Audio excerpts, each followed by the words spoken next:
Welcome back, ladies and gentlemen, to the In the 11 podcast. This is your host, Brendon Griffiths, and here's the show where we bring on those from the world of football to show you what it takes to be in the 11 at the highest possible level.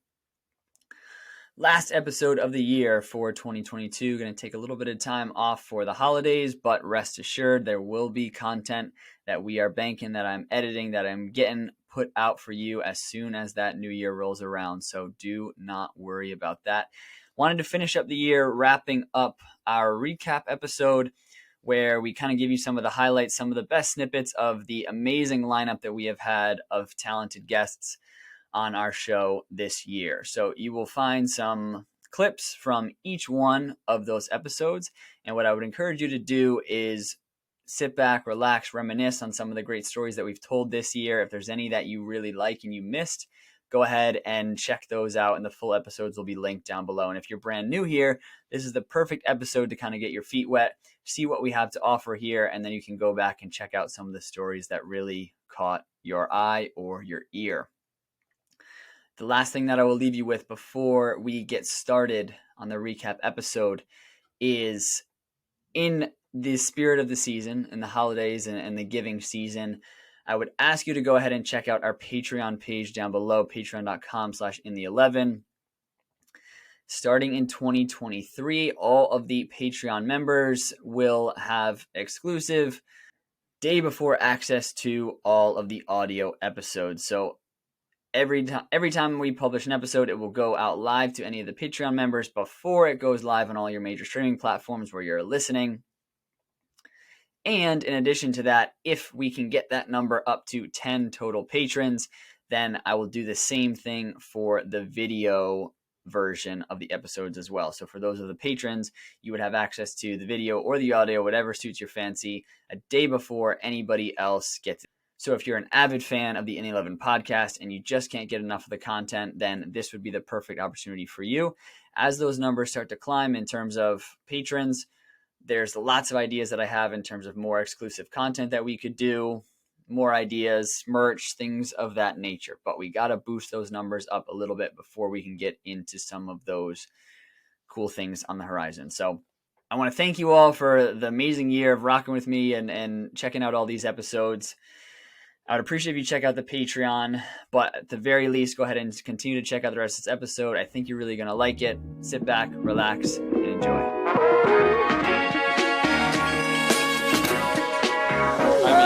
I can't tell you how many trials I've been on, and, if I'll go in with other trialists, how kind of diluted their perception of themselves can be, It's like, I don't want to put myself above anybody, but it's fascinating to see, especially with young footballers of a younger generation. It's sort of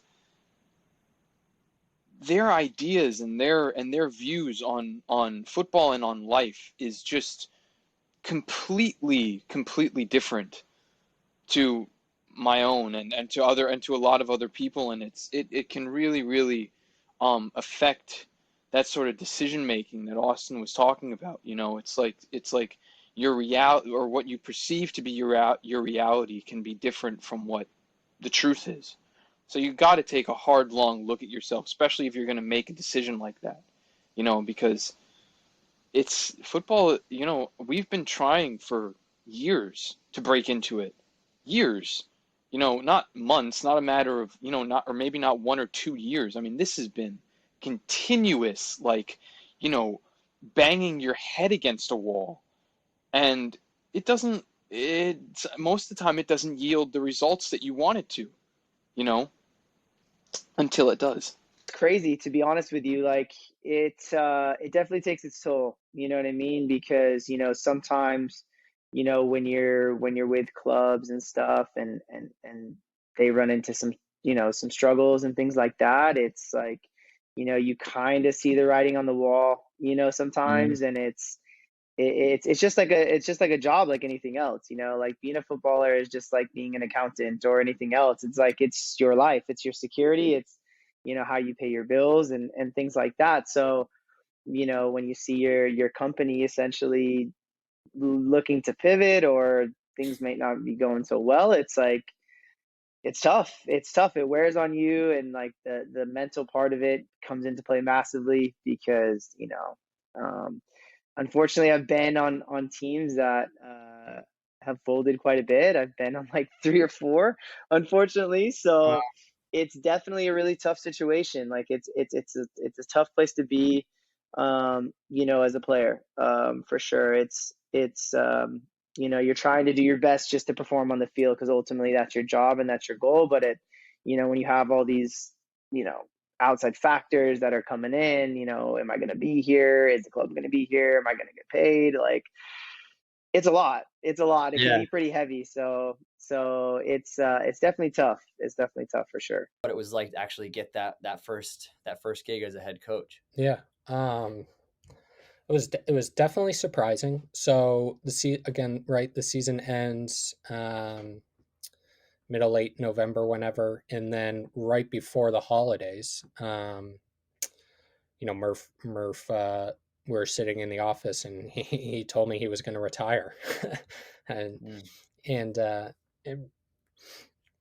when someone is that passionate about the game, that dedicated, has done such a good job for a long time, like it's like, you're going to do what?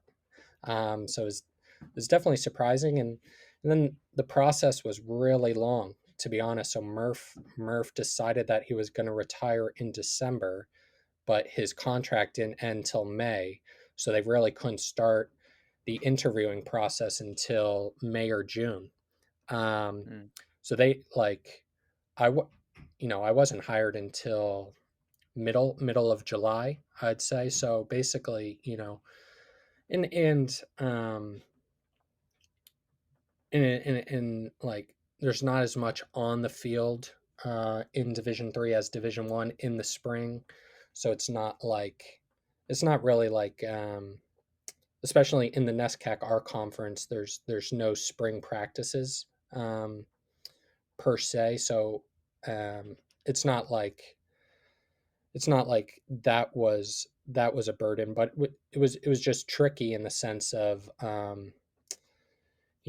running team meetings, planning recruiting, and really not fully knowing whether come summertime I was still going to be here or not. So, yeah. But I think the reason why I probably was lucky enough to get an interview is, it's funny how things work out in life, right? And kind of everything is a compound effect, oftentimes in life. But like, so that season we had reached the NCAA tournament, um, and Murph, his daughter, was getting married, so he couldn't go to the first round of the NCAA tournament. So I coached the team. I think we won 3 or 4-0, and then of course we lose in the second round. But I think it gave the school and the administrative vote of confidence that, even with Murph gone for several days, I had the maturity or conviction or ability to, because the team had never won an NCAA game, so I think that helped me a little bit for what it was worth. And you need to know exactly when that transfer deadline closes, because if you don't get your things sorted out before that transfer deadline closes, it doesn't matter. You're not going to be able to play that season. In kind of that, what goes hand in hand with that is you need to figure out, is this a club where I need to fill out an ITC, which is an international transfer clearance form? That was something that was what delayed me when I was trying to play in Denmark, was I think it was from my time in Germany, maybe, and it was just because the club in Denmark had never really had experience with signing a foreign player like myself, and they didn't know what the process was and really when to start it.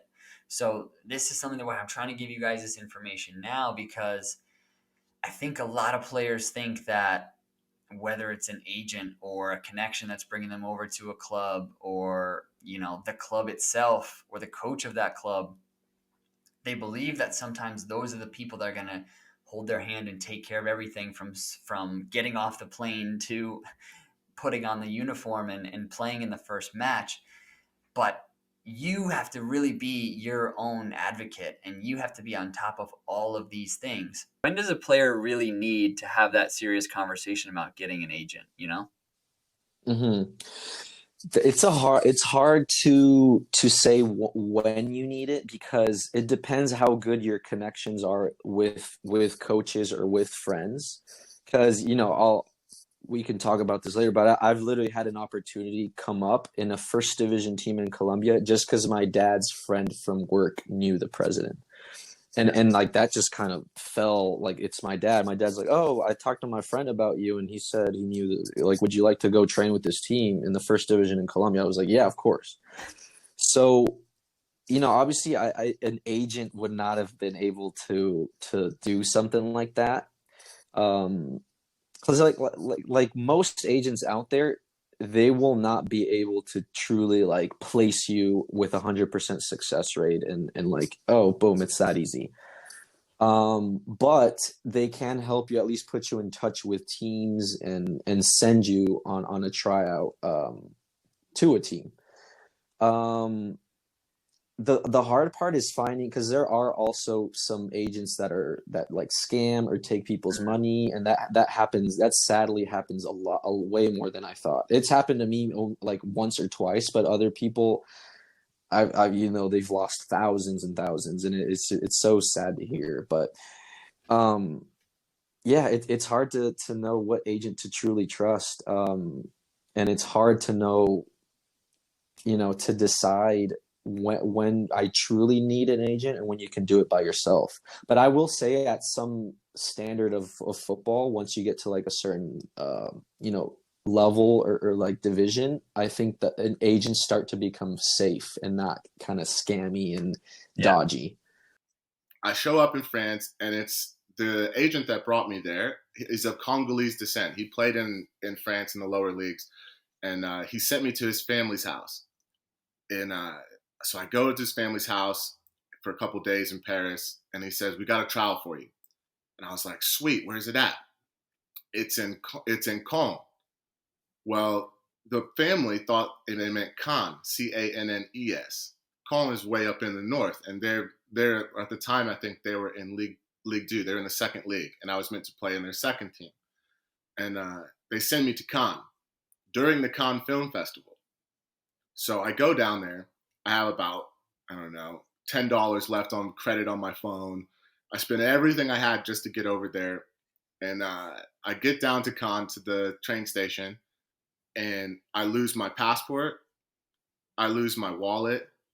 My phone has $10 of credits left on it. Oh my God. And now I'm here with these two bags, and I'm in the train station in Cannes, and I'm like, what is going on? So I call him, I'm texting him, I'm like, hey, I'm here, and nobody's here. He's like, they're in the train station looking for you. Like, what's going on? And I'm like, I'm sitting here, there's nobody here. Beep, beep, beep, beep, beep, beep. I now have no phone. I now have no wallet. I now have no language. I have no passport. Nothing. You're just a guy. You're just a guy in the train station. Yeah. And I'm sitting here like, I'm under 20 national champion. I'm meant to go play in the second league of France. I'm supposed to be this guy. You are now a homeless person is what you are. You are sitting in the center of, I'm seeing all these stars walk around. I'm seeing like, and this is like when Twilight came out, and I'm seeing Robert Pattinson walk around the street. I'm seeing like Johnny Depp walk around, and I'm like, what is going on right now?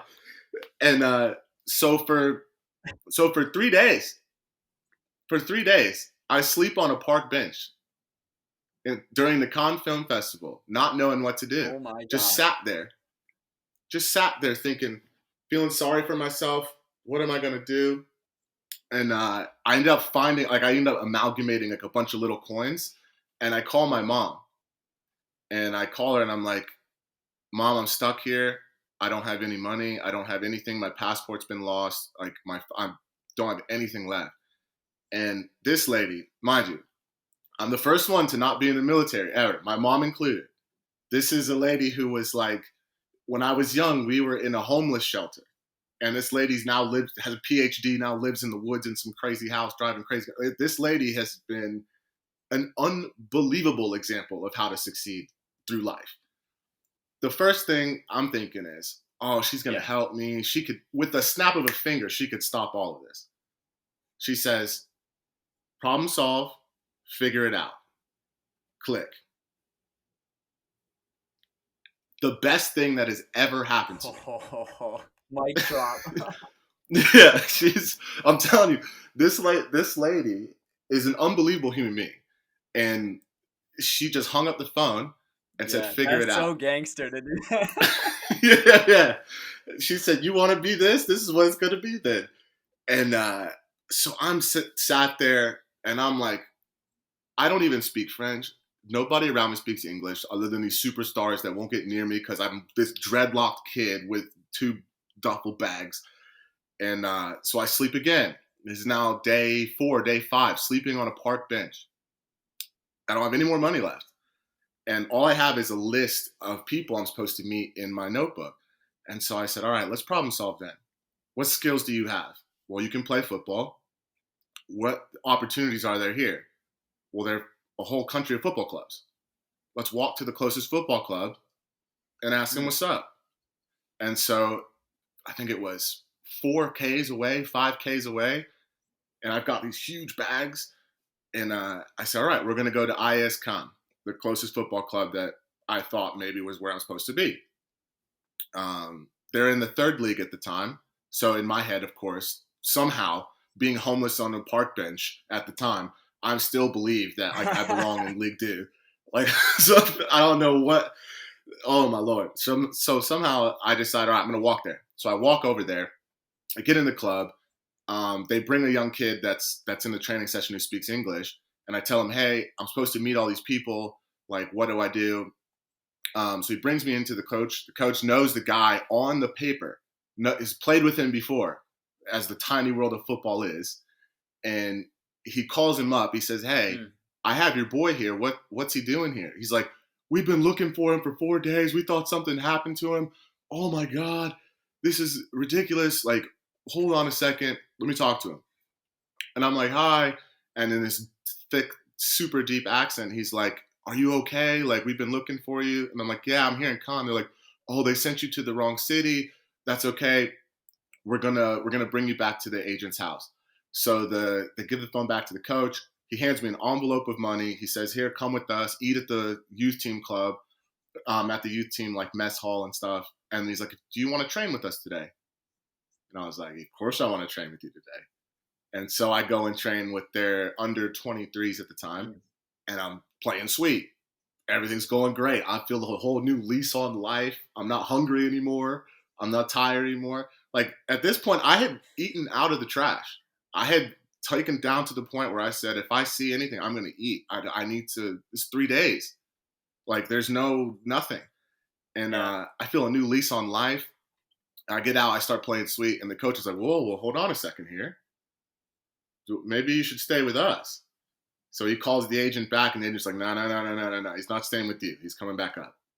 You know how they say, like, your network is kind of like your net worth.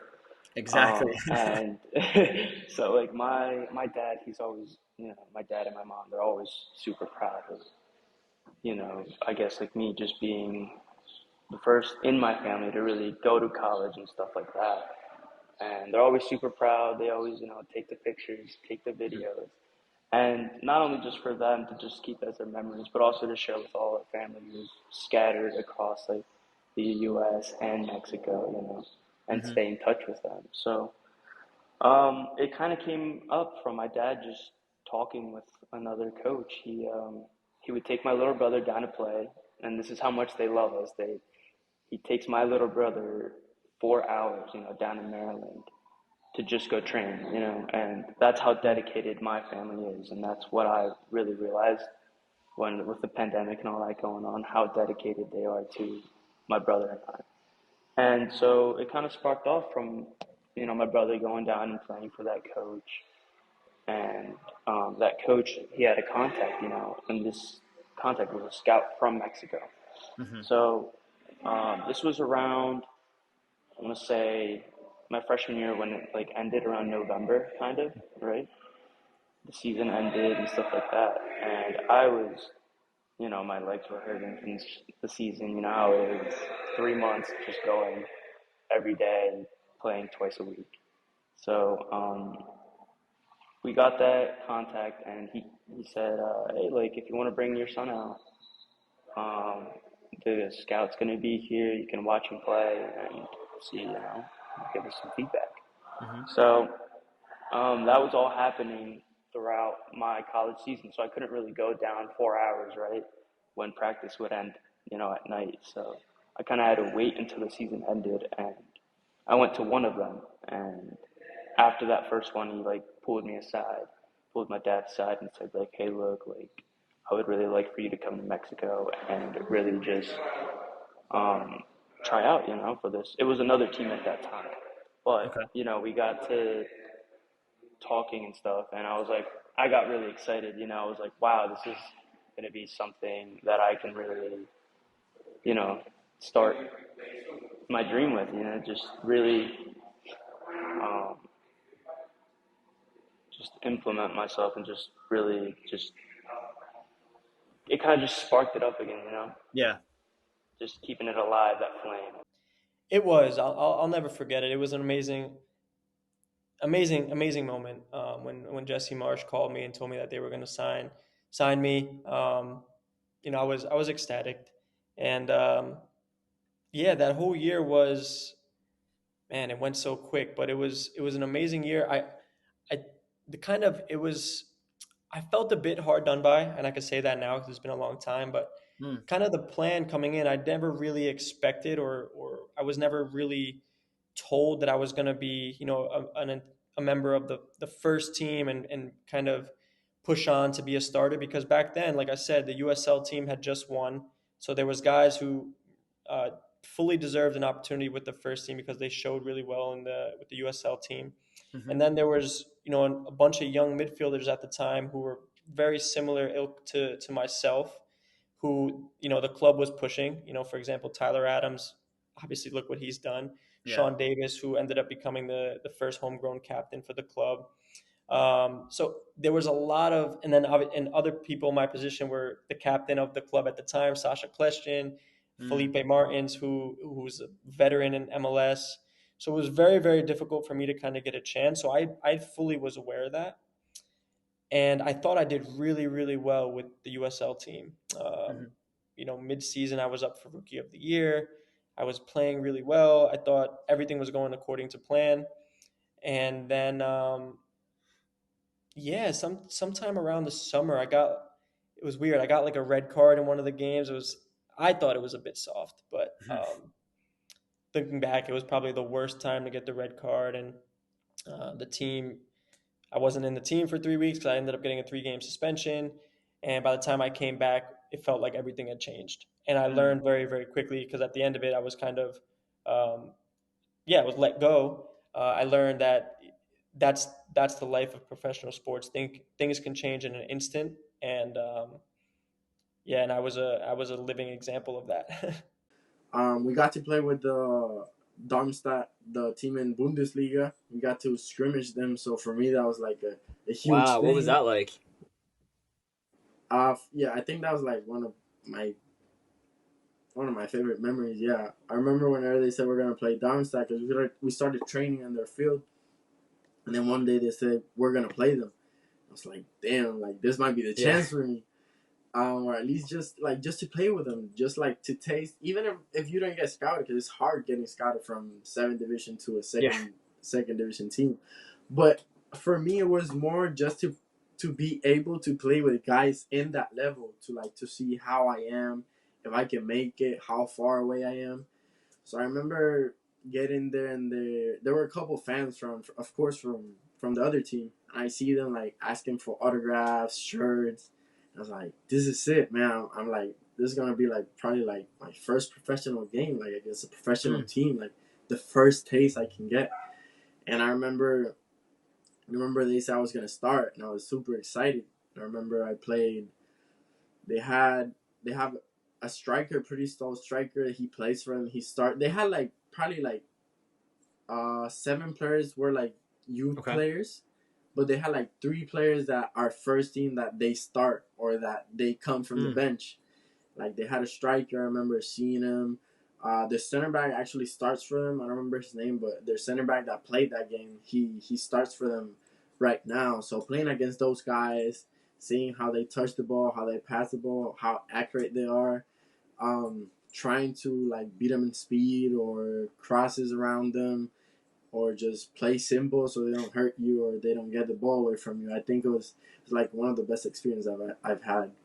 Yeah. Wow. So I signed a 2-year contract, but there was some interest from other clubs.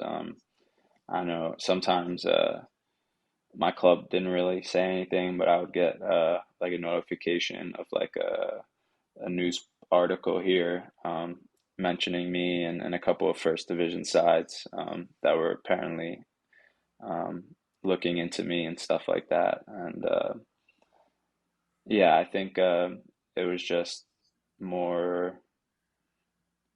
the club kind of wanted to keep me around for this season because obviously their goal is to get promoted. And the coach that brought me over went from assistant to head coach now. So I have a good connection with him, and I like the style of play that he wants to implement. It's pretty similar to the way we played at Red Bulls, and that's one of my favorite styles. I love the gegenpress. I love pressing. I love that type of football. So I think that at the end of the day, I thought that it'd be good to stay and try and see what we can do with this team and see if we can take this club to the first division and achieve that goal and hopefully see how it goes. I know this year we play in the cup for the first time. Last year, only 2 teams in the second division played because of COVID was still a thing kind of. So not all clubs were part of it, and this year everyone is a part of it again. It's back to normal, so it's definitely going to be interesting and nice, and I look forward to seeing how far we can go in the cup as well, which is going to be a new experience for me. You know, everyone that I've spoken to has been tremendously kind to me when I've interviewed them and spoken to them, and they've been welcoming, and I've never really felt like I had a conversation where somebody was disrespectful or rude or even, you know, off camera. I've always had really great experiences, and I've even had, you know, surprisingly experiences where people genuinely wanted to talk more, and we've since, you know, remained in contact and even become friends after doing the podcast. So I think what I would say is fortune favors the brave. If you work hard and you are kind, good things are going to happen. And what I mean by that is, you know, if you pair those 3 things together, there's going to be people that are willing to stick their neck out for you and make an opportunity happen. If you're the type of guy who goes into a team and you're nice to everybody, you try and make chit chat with all the players, all the staff, you're respectful of anyone that's in and around the facility, you're respectful to the fans, people notice those types of things and they want to help you. They really do. As much as football can be a cutthroat game, there are really good people in the game out there, I promise you. I would encourage you to go back and listen to some of the episodes because those are really good people in the game who are willing to stick their neck out for you if you're a good player and if you are a good person as well. I think the game kind of tells you when it's your time. Like, are you getting interest or are you not getting interest? So there's that end. But also, like for me, as soon as there was a legitimate chance to go play pro, I was going to take it. Now this is a little bit different because this is where I had to, you know, start reaching out to connections and see, you know, where I could maybe get a chance to go trial. But if there had have been like anything, if I had have had a good season in Northeastern and there was teams interested, like I would have gone in a heartbeat. And same at Stanford, same as anywhere, same as, like I said, if that had happened in high school, like it's a no-brainer for me. My mind's made up. So I guess that's a little bit different circumstance because I was so dead set on doing it. But yeah, I guess if you're a kid now, I think that's sort of the default, is like the game is going to tell you if you're ready. You know, are you? Because if you're not, yeah, you could be in a circumstance where, you know, maybe you're not the right fit, and you know, even though it's not to say that you need to perform in college to end up playing pro. Like I know guys who were not necessarily good in college that like I've played with and have pushed on to be good pros. But in general, I think you need to be performing at that level before you take your chances pushing on higher. Same goes for anyone. Like if I'm playing now in NISA, like I'm not going to say after this season, no, I'm ready to go play in MLS if I haven't scored 30 goals. Yeah. You know what I mean? Yeah. I mean, know what you think. And basically an agent reaches back to me and they're like, yeah, we think you can play USL, whatever, this or that. So they start sending their stuff around. And then basically he's like, hey, but actually there's this team in Andorra. Because I guess he knew the team that I had played with in Spain because his partner is from Spain. And he's like, hey, actually, like my partner has a thing in Andorra, first division. Like literally, like they can qualify for Champions League technically, in Europa League. Technically, like he's like, I mean, they're bottom of the table, and that just doesn't happen. But like, you're still playing first tier in Europe, like, you know. So he's like, and I can get you a spot contract, paid, guaranteed, like guaranteed. You can move there first week of January. And I'm like, dang, I don't really want to leave Spain though.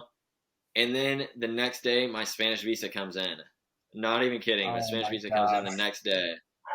And so I'm like, dude, I just spent all this time in Spain, but am I really going to turn it down to go to Andorra? Yeah. And I did. Yeah, obviously.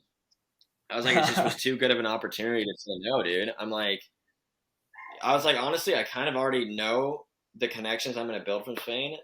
And granted, I would have loved to have played out the season there, but Andorra is just offering too much potential. Like the potential is just so big there. Plus, like, yeah, just like I mean, all the games are like live streamed and just really, it's a professional league. Like it's a very professional league. So yeah, I go there. Honestly, I don't need to talk about it too much, but I played 90 minutes every game. Besides one, I played like 80. And then March 20th, really big kick to the leg, and yeah, broke my leg. So Michigan Stars for NISA happens, and there's like one of my friends who was a pro player at the time. He gives a call to the owner just because they're Albanian. Apparently, like they know each other. Gives him a call. Says, "Hey, listen, I got 2 players who want to come out to trial with you guys." So I go out on trial with them. You know, I'm super fit. You know, I'm still coming off of the Slovenia trial. And I come into that team, and I'm with like a bunch of trialists and everything. And on Monday we had like whatever, like all the trialists play against the trialists, and then the best players are like put into like training with the first team. So it was Monday. I did very well. Tuesday morning, and right after Monday, right after the training session, he goes, any players who want to see the first team training on Tuesday, you guys can come and just watch. But our next training session was on Wednesday. So I came Tuesday morning to watch the first team train. And the owner turns around, is like, he's watching the first team training session. He notices I'm there, turns around. And I was there with another player from Football Project, actually. And we're standing next to each other, and the owner points at us, and the kid is like a uppity like 19-year-old kid, and so he points at us in our general direction, and then he like just starts walking forward, and the guy goes no, and he points at me. I'm like, why would he want to speak to me? And he walks up to me and he goes, you ever want to play pro? And I go, yes, absolutely, sir. I would love to play pro. And he goes, okay, great. Come to my office on Thursday. We're going to sign you up. Everything's going to be good. Don't worry about it. I'm like, oh, okay, great. So I don't come to training on Wednesday because like I came in the morning to training. I'm like, oh, my calf is kind of like, because I had like a plantar fasciitis issue, which eventually ended up going to like my calf. I'm like, yeah, my calf is kind of seizing up. I can't really train. And I like worked with like the trainer or whatever. And then Thursday rolls around and I'm like, no call from the owner, nothing, whatever. And Friday was like a test match between like the trialists and the first team. Mm-hmm. So Friday rolls around. I'm like, hey, no, what contract, whatever. And he goes, we'll talk about it after the match. I'm like, oh, okay, so I got to show myself now, whatever. I do well in the match. I'm doing everything's like good. Like there's no reason for him to not take me. And then after the match, I go up to him and I go, hey, so are we gonna, put pen to paper, make it happen? And he goes, I spoke to the coach and no, he doesn't like you. We got too many young players in this team. He was looking for some like leaders, and I didn't see that you could do that at this age. I'm just like, so why would you like put my hopes up to here, right? And he goes, yeah, I'm sorry, but like come back in the winter, like maybe we can work something out for you. And I'm like, oh, okay, whatever. So back on my horse to New York. Yeah, 100%. I mean, there's this year, the last couple of years have definitely been a lot of highs, but there are also a lot of lows in the career and in the in what we're doing. I had my times in Denmark. Like I said, the first 6 months, I didn't feel as though technically I was like up to speed. That's like understating. Honestly, I felt as though I was one of the worst players on the training pitch damn near every day. I don't know if you know about Scandinavias or the followers do, but in the winters, it's cold, wet, and dark. Yes. And if you're in a team that's not winning much, if you're not in the team, life can get dark quick. So I had my times where I was thinking, this isn't for me. I'm done. I'm going home. I can't do this. I'm not good enough to be here. I'm not going to get my chance. Like this weather's miserable. It costs too much to live here. I'm not making enough money. So like, I had 6 to 8 months of that not even that mindset of like those thoughts that kept creeping into my head. It was like, it was some tough times, because you never want to feel as though you're the worst on the pitch. And if you're winning, life's good, but if you're losing, it's not nearly as fun, which, could potentially come into play again in my career, because if I want to move on from Iceland, it's theoretically going to be to a team that's mid-table to bottom table in a bigger league if I want to take a bigger step, if I want to step up. So then it goes back into, if I'm not winning week in and week out and I'm losing a lot and I potentially am not in the starting 11, like, it's easy to get back to that thinking and everything. So, it's going to become a bit of an interesting decision for me, because if I want to move on, life gets tougher. Of course, the benefits get greater. Presumably, I'd get better wages and I'd be in a better team and I'd keep improving. But, I gotta go back to then being one of the worst. So do I want to do that, or do I want to stay where I know I can find success in Iceland and Vikingur and still make decent money and still do what I love, but win and be happy? And I'm not saying losing and winning is equal to happy and miserable, but it definitely, like, this is my life. I'm not doing anything else besides playing football. So as shit as it is, football, like, results change my mood and they change my week, so it's a reality of the career. I think having the mentality where you want to settle and you say, okay, this is good enough. I think that's not a mentality I ever really want to have for myself as a footballer, or hopefully for the team where I am. And you always want to push for that next thing and push for the next level. That being said, I think it was one step to get to Europe and play in Sweden. I think it was another step forward to get to here. And I'm just looking to keep stepping forward, and be that at another club, or be, if this club picks promotion and moves up, that's another step forward.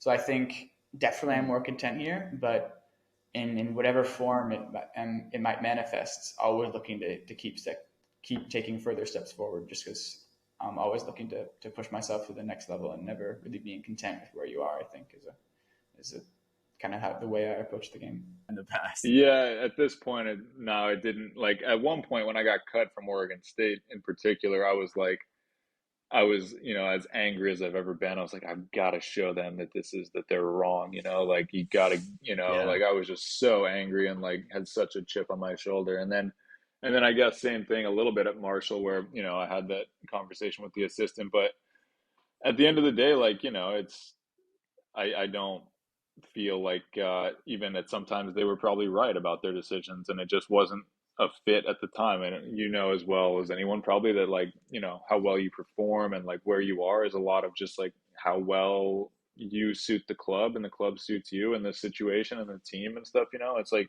I mean, you see that at the highest levels, even where there's like, like world-class players just can't get it right at like a certain club, and then they have to go back to a different club, and once they're there, they're just perform like they're back to themselves. So I don't know. I mean, I felt like I was wronged a few times, but I never want to look back and be like, oh, yeah, I showed you or anything like that. It's like, whatever. They're doing well in their careers. I had a good run, and the most important thing was that I like proved it to myself. I was like, all the stuff that you imagined you could be, to one degree accomplished that. So that's the most important, I think. Yeah.